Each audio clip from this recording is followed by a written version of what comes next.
तो नमस्ते प्रणाम स्वागत बरुआ सबके राइटर राशि का विषय के चैनल पर। और सब बताइए आप सब कैसन बानी। उम्मीद करते रहुआ सब भी बढ़िया होखब, अच्छा होखब।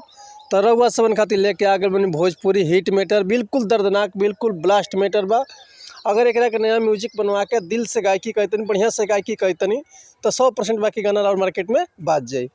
ऐसे प्लेयर हुआ सबन से एगो बात कहल चाहब कि अगर वह गायकी में इंटरेस्ट बा, गायकी में कदम रखले बानी और वह के बढ़िया गाना नहीं खेलत, बढ़िया मैटर नहीं खेलत, बढ़िया से गायकी नहीं कपत, बढ़िया से रिकॉर्डिंग नहीं हो पाओ, तो अगर हमारा चैनल पे आगल बन तो वह सबके निराश भेला के जरूरत नहीं है।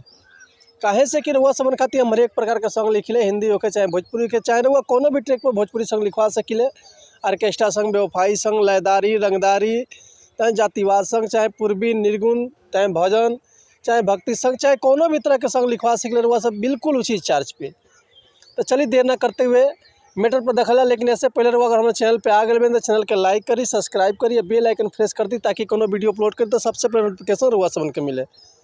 तो चलिए देर ना करते हुए आज के मैटर देखला कैसे बा, का एकर लय बा, का एकर धुन बा, ये रउआ सबन के हम गा के बताओ। तो उम्मीद करते रउआ सबके बेहद पसंद आई। तो चलिए गाना ध्यान दी। एगो औरत के पति कमाए गई रहत रहे, औने से आवत रहे, तो औरतिया कुछ देखतिया तो का कहतिया कि गईल रहले हाँ कमाए कटिहार, कहाँ लागल रहल ह बरियार। हे सखी सुना ना, कि गईल रहले हाँ कमाए कटिहार, कहाँ लागल रहल ह बरियार।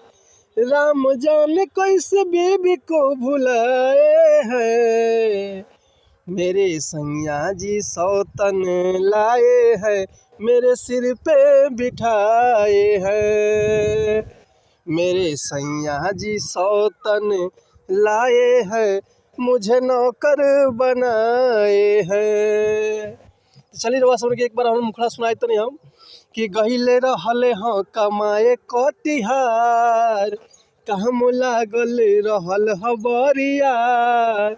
कि राम जाने कैसे बीवी को भुलाए हैं, मेरे सैया जी सौतन लाए हैं, मेरे सिर पे बिठाए हैं, मेरे सैया जी सौतन लाए हैं, मुझे नौकर बनाए हैं।